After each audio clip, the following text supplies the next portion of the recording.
Hey there, I'm Scott Barlow. I'm the founder of Happen to Your Career and creator of Figure Out What Fits 2.0 program for creating a career and a life that you love. Now, if you're watching this video, chances are really high that you're either related to me, hi mom, or you're unhappy with your current job. Please know that there's absolutely no shame in being dissatisfied or in wondering how you got to where you are now. And I just want you to know that current research, you might have seen this, from Gallup shows that professionals, in fact, about 2/3 of all workers are pretty unhappy with their job. And I was once right where you were. I was stuck. I was really, quite frankly, stuck in a job that I hated, stuck in a mindset that told me I couldn't change easily or quickly, and stuck believing that this was really as good as it was going to get. So I might as well just suck it up. I was fat, like 60 pounds overweight fat, and that was pretty miserable and honestly pretty much hopeless. And then the best thing in the world happened to me. I got fired. That's right, they canned me. I realized that if my life was going to change, I was going to have to be the one to change it. Instead of running around like a rat who is lured into running through the maze, by a piece of moldy cheese. And I started taking control. I started happening to my career instead of letting my career happen to me. So instead of being that lab rat, I became the researcher. I tested and I experimented and I tried a whole bunch of different things. And I figured out that to create opportunities, even where it looked like there was just a dead end, it was absolutely possible. But here's what it got interesting. Once I figured out a way out of the maze, then other lab rats started coming to me, my friends and family, and soon friends of friends. They were all asking me to be able to help them find a way out of their dead end job. And over time, I developed a process that to date has helped hundreds of professionals find work that they love and a life that they're excited about.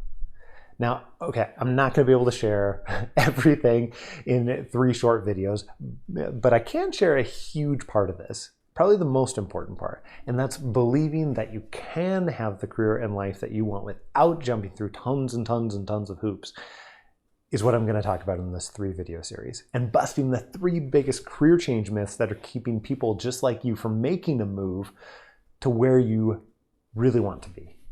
My hope is that by sharing this information, you're going to be inspired to start taking charge of your career and making some actual concrete changes for creating that change that you really want, that change that you long for.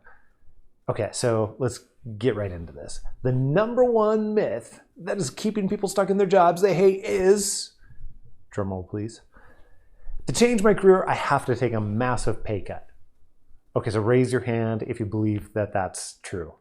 All right, I can't really see it if you are raising your hand or not, but after working with dozens and upon dozens of people, both one-on-one as well as our Figure Out What Fits program, I know that many of you are either waving your hand at the screen right now, or you probably would be doing so if you weren't afraid of looking like a total fool. So I'm not surprised that you believe this myth, though. After all, it's part of the rules.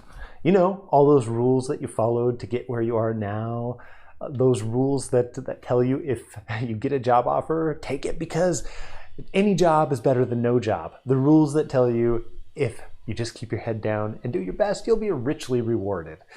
The rules that forbid you from asking for more, speaking up, or trying to do anything out of the norm. The same rules that tell you in order to be able to change careers, you're going to have to take a few steps down the corporate food chain, right?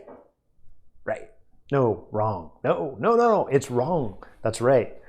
You see, I don't want you to follow the rules anymore. See, I don't want you to follow these rules anymore. Look where they've gotten you. Underemployed, got me fired. So maybe you're unemployed or gainfully employed in the job that you hate. And I really absolutely would not call that success. So I want to show you how to throw the rule book right out the window. I want you to throw out all those career planning books and job search guides and resume template workbooks and anything that you have with career in the title, because we're done with that stuff.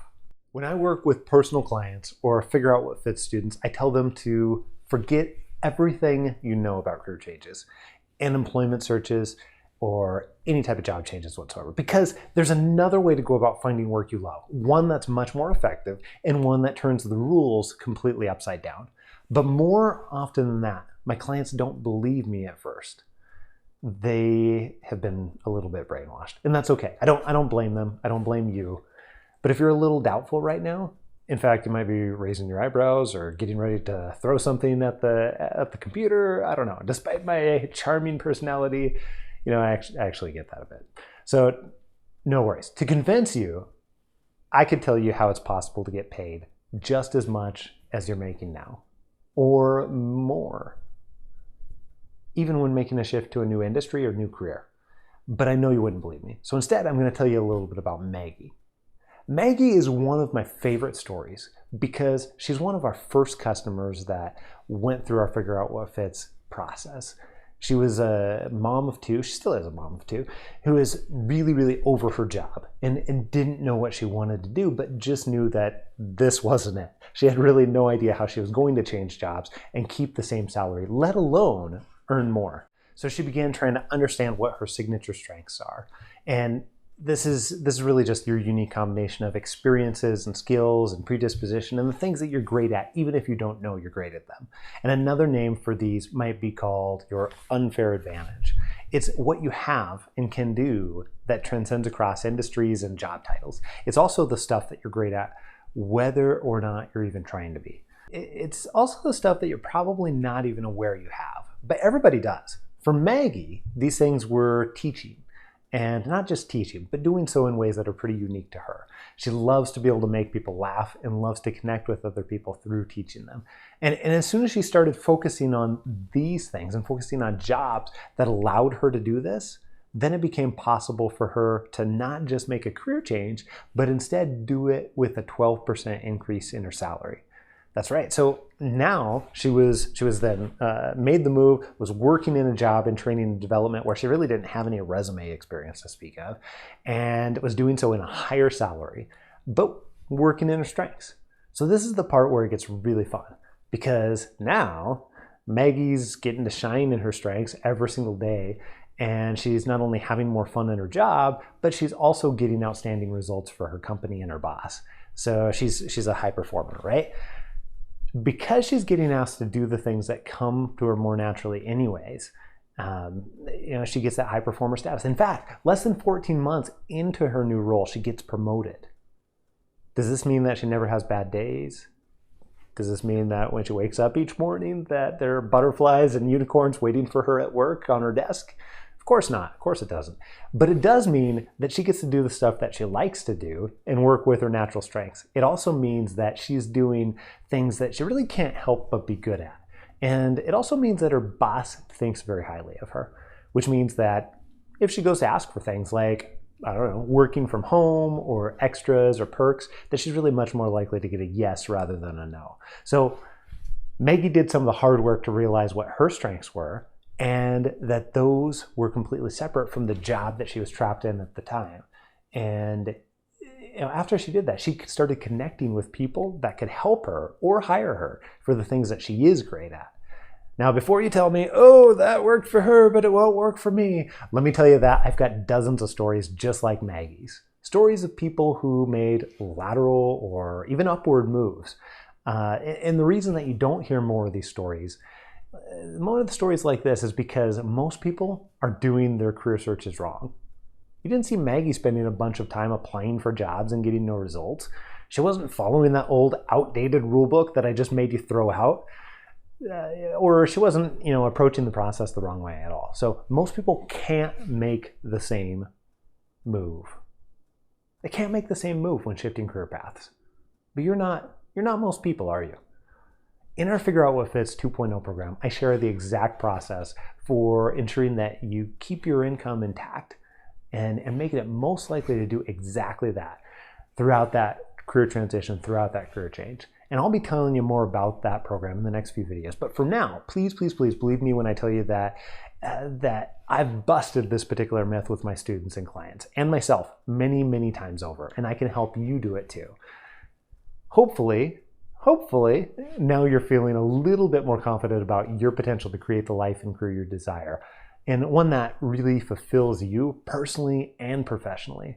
Also, hopefully you're feeling a little bit more confident in my ability to guide you through that process. But you might still have some doubts, like, what to do about a perceived lack of experience, or how to go about the actual process of change. Now, if that's the case, never fear. I want you to watch your email for the next myth-busting video, which will be out in just a few days. In the meantime, I'd really like to invite you to do two things. One, I want you to leave the comment below this video and tell me what the biggest obstacle you see holding you back from a career change is. And I'll be covering 2 more myths in the next 2 videos. And maybe I'll be tackling your biggest obstacle. So also, I want you to, if you've got a friend or a colleague, or I don't know, maybe even your boss that you think could benefit from this information, I want you to use the social share buttons. And after all, 2/3 of the people sitting around you, on either side, if it's not you, it's probably the people on the side of you, that work in your office or just right around you are just as miserable as you are. And I'm committed to changing that. So thanks so much for watching. I'll be back in a couple of days with video number 2 in our Career Change Myth Busting series, where we'll get to dive right into that question of what if I don't have the experience to be able to make a change? Don't miss it. It's going to be a good one. Talk to you later. Adios.